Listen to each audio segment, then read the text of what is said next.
আসসালামু আলাইকুম। Channel I কৃষি সংবাদে আমন্ত্রণ জানাচ্ছি হৃদয়। এখনকার সংবাদ আয়োজন একই সঙ্গে চ্যানেলের ইউটিউব চ্যানেল এবং চ্যানেল আয়ের ওটিটি প্ল্যাটফর্ম আই স্ক্রিনে লাইভ স্ট্রিম হচ্ছে।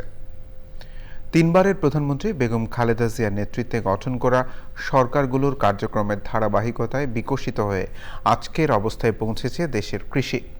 শিল্পের পাশাপাশি কৃষিকেও সমান গুরুত্ব দিয়ে এর উন্নয়নে কার্যকর ভূমিকা রেখেছেন বেগম খালেদা জিয়া। কৃষি ও কৃষকের উন্নয়নে বেগম খালেদা জিয়ার ঐতিহাসিক অবদানের কথা জানাচ্ছেন শাইখ সিরাজ। গত শতকের ৯০ দশকে দেশে যখন গণতন্ত্রের নতুন যাত্রা শুরু, তখন সরকারে ছিলেন দেশের প্রথম নারী প্রধানমন্ত্রী বেগম খালেদা জিয়া। সে সময় শিল্পভিত্তিক অর্থনীতির বিকাশকে গুরুত্ব দিলেও কৃষিকে দিয়েছিলেন সমান প্রাধান্য। ধান পাটের কৃষি থেকে ফসলের বৈচিত্র্য, মৎস্য এবং প্রাণী সম্পদ খাতকে কৃষিতে সম্পৃক্ত করার মতো বিষয়গুলো বিকাশ লাভ করেছিল তারই হাত ধরে। বাংলাদেশের তরুণদের কৃষিতে আকৃষ্ট করতে পোল্ট্রি মেলা, যুব মেলা, বৃক্ষ মেলা, মৎস্য মেলা সহ উদ্যোগগুলোতে তার সরাসরি অংশগ্রহণ এবং তাৎক্ষণিক সাক্ষাৎকার নেয়ার সুযোগ ইতিবাচক ভূমিকা রেখেছে। মৎস্য খাতকে শিল্প হিসাবে ঘোষণা করেছে, তার ফলে কিন্তু ব্যাপক কর্মসূচি আমরা নিয়েছি। এই যে মৎস্য পক্ষ উদযাপন, এটিও দেখছেন যে এর মধ্যে দিয়ে জনগণ অবশ্যই মৎস্য সম্পর্কে জানতে পারছে, তারা উৎসাহিত হচ্ছে।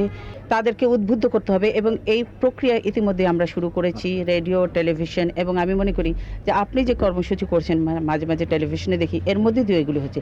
শুধু আইন করেই সব কিছু করা সম্ভব নয়। এখানে আমার মনে করি জনগণকে সম্পৃক্ত করা এবং জনগণকে উদ্বুদ্ধ করা, জনগণকে সাথে নিলে সেগুলো করা সম্ভব।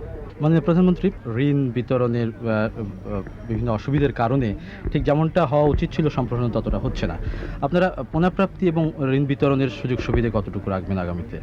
ইতিমধ্যেই সেই জন্য ঋণ দান আমরা শুরু করেছি জনগণকে। এখানে যদি প্রাপ্তির কোনো অসুবিধা থাকে সেখানেও এটা যাতে অসুবিধা না হয়, আরও যদি সহজতর করার কোনো প্রয়োজনীয়তা দেখা যায় তাহলে অবশ্যই সেখানে আমরা করব। এছাড়া মাছের পোনা দেশের সোনা, কাজে আমরা মনে করি যে পোনা এবং মৎস্য, শুধু পোনা নয়, মাছও হলো সোনা। আগামীতে আমরা মনে করি যে এটিকে আরও রপ্তানি করে বাংলাদেশকে আমরা সকল ক্ষেত্রে স্বয়ংসম্পূর্ণ করব। বেগম জিয়া বাংলাদেশের কৃষিভিত্তিক সমাজে শিক্ষার আলো পৌঁছে দিতে নিয়েছিলেন গণশিক্ষা কার্যক্রম। বাংলাদেশের আজকের কৃষি উন্নয়ন ও অগ্রযাত্রায় বেগম খালেদা জিয়ার বড় ভূমিকা সবসময় মনে রাখবে বাংলাদেশ। শাইখ সিরাজ, চ্যানেল আই। সিরাজগঞ্জের বৃহত্তর চলন বিলে ধান, গম, ভুট্টা ও সরিষার পাশাপাশি এবার শসা ও ক্ষীরা আবাদ হয়েছে। ভালো ফলনের পাশাপাশি সারা দেশেই চাহিদা থাকায় ভালো দাম পাচ্ছেন কৃষক। সিরাজগঞ্জ থেকে ফেরদৌস রবিনের তথ্য ভিডিওচিত্রে রাজীব আহমেদের রিপোর্ট। চলন বিলের কৃষক এবার শসা ও ক্ষীরার আবাদ করেছেন। বিশেষ করে তারাস ও উল্লাপাড়া উপজেলায় আবাদ হয়েছে বেশি। প্রতি বিঘায় 20,000 টাকা খরচ করে কৃষক লাভ করছেন 60 থেকে 70,000 টাকা। প্রথম অবস্থায় একটু বেশি দাম পাচ্ছি, এখন একটু দাম একটু কমে গেলেও আল্লাহ বেশ ভালো ফলন দিতেছে। অন্যান্য ফসলের চাইতে ফসলের লাভজনক, তাই আমরা ফসলের আবাদ করি প্রতি বছরই। তাতে মোটামুটি আমি প্রতি বছর 1 বিঘা জমি বুনলে পরে 1 লাখ, 1.5 লাখ, 1.5 লাখ টাকা বিক্রি হয়। উল্লাপাড়া উপজেলার চর বর্ধনগাছা ও তারাশের দিঘুরিয়া এলাকায় মৌসুমী ব্যবসায়ীরা গড়ে তুলেছেন শসা ও ক্ষীরার বাজার। ঢাকা, রাজশাহী, চট্টগ্রাম, যশোর সহ দেশের বিভিন্ন এলাকায় পাইকাররা আসছেন এই বাজারে। এই হাটটা লাগে প্রত্যেক দিন সকাল থেকে না বেলা 3টা-4টে পর্যন্ত থাকে। আর এই ক্ষীরাগুলো আমরা কিনি বিভিন্ন দামে। দেশাল কিনি 1100, 1200, 1300, হাইব্রিড 700, 800, 900।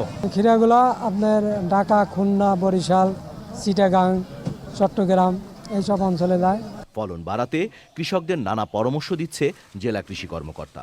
বিশেষত জেলার মধ্যে উল্লাপাড়া হচ্ছে শসা এবং ক্ষীরার জন্য অত্যন্ত বিখ্যাত এবং তাদের আবাদও বেশি। কৃষি সম্প্রসারণ দপ্তরের পক্ষ থেকে কৃষকরা যাতে লাভবান হতে পারে আমরা সেই পরামর্শ দিয়ে থাকি। বিশেষত সালাদ এবং এখন স্বাস্থ্য সচেতন মানুষ হিসাবে আমরা এই যে শসা এবং ক্ষীরার দিকে ধাবিত হচ্ছি। এই চাষ আরও অব্যাহত থাকবে এবং কৃষি বিভাগ থেকে প্রয়োজনীয় যা করার দরকার আমরা সেটি করব। চলতি বছর জেলায় এবার 707 হেক্টর জমিতে শশা ও ক্ষীরা আবাদের লক্ষ্যমাত্রা ধরা হয়েছে এবং 18,000 টন উৎপাদন লক্ষ্যমাত্রা ঠিক করেছে কৃষি বিভাগ, যার বাজার মূল্য অন্তত 40 কোটি টাকা। Rajib Ahmed, channel I. ভোলায় এবছর সুপারির ভালো ফলন হয়েছে। চাষিদের বাগানে ঝুলছে পাকা ও আধা পাকা সুপারি। ব্যাপক চাহিদা থাকায় সরাসরি দেশের উত্তর পশ্চিমাঞ্চলে 10 জেলায় চলে যাচ্ছে। এতে খুশি পাইকার, আড়তদার ও চাষিরা। ভোলা থেকে হারুনুর রশিদের তথ্য, ভিডিওচিত্রে আল মুকসিদের রিপোর্ট। আবহমান কাল থেকে উপকূলীয় জেলা ভোলার ঐতিহ্য সুপারি। আগে বাড়ির আঙিনা বা ছোট পরিসরে গাছ রোপণ করতেন গ্রামের মানুষ। তবে এখন বাণিজ্যিকভাবেই সুপারির বাগান গড়ে তুলছেন চাষিরা। 700-র মতো গাছ আছে, 500 গাছে সুপারি ধরছে। গাছে বার করতেন, এবার দ্বিগুণ ভালো সুপারি হয়েছে। যদি দর ভালো হয় তাহলে 5 লাখ টাকার সুপারি বিক্রি করব। গত বছর যা হয়েছে তার থেকে প্রায় 3 গুণ বেশি হয়েছে এবার। অতটা পরিচর্যারও প্রয়োজন হয় না, এই জন্য এটাই বাৎসরিক যে আয়টা এটা ধানের তুলনায় অনেক বেশি। সারা বছরের তুলনায় অক্টোবর থেকে ডিসেম্বর মাসে বিক্রির ধুম পড়ে ভোলার সুপারির। সুপারি সংগ্রহ, বস্তাবন্দি, প্যাকেটজাতকরণ, আড়তে বিক্রি এবং পাইকারি বাজারে সরবরাহ নিয়ে ব্যস্ত কৃষক ও ব্যবসায়ীরা। স্থানীয় চাহিদা মিটিয়ে বাইরের জেলাগুলোতেও রপ্তানি নিয়ে ব্যস্ত আড়তদাররাও। আমরা কিনি 500 টাকা, বেশি 550 টাকা। খরচপাতি যাইয়া আমাকে 20 ওঠে, 30 টাকা ওঠে। বগুড়া, সৈয়দপুর, দিনাজপুর, পঞ্চগড়, ঠাকুরগাঁ বিভিন্ন জায়গায় সেল দিতেছি। আর আমাদের 15 থেকে 20 কোটি টাকা অলরেডি বিক্রি হয়ে গেছে, আরো 10-15 কোটি টাকার বিক্রি আমাদের আশা আছে। কৃষি বিভাগ জানিয়েছে ভবিষ্যতে ভোলায় সুপারি ক্লাস্টার গড়ে তোলার পরিকল্পনা রয়েছে। বিগত অনেক বছরের তুলনায় সুপারির বাম্পার ফলন রয়েছে।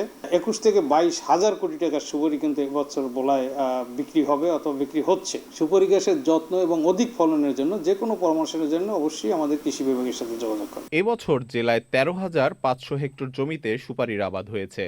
প্রতি হেক্টরে 8 মেট্রিক টন হারে উৎপাদন হবে প্রায় 96 মেট্রিক টন, যার আর্থিক মূল্য প্রায় 2,600 কোটি টাকা।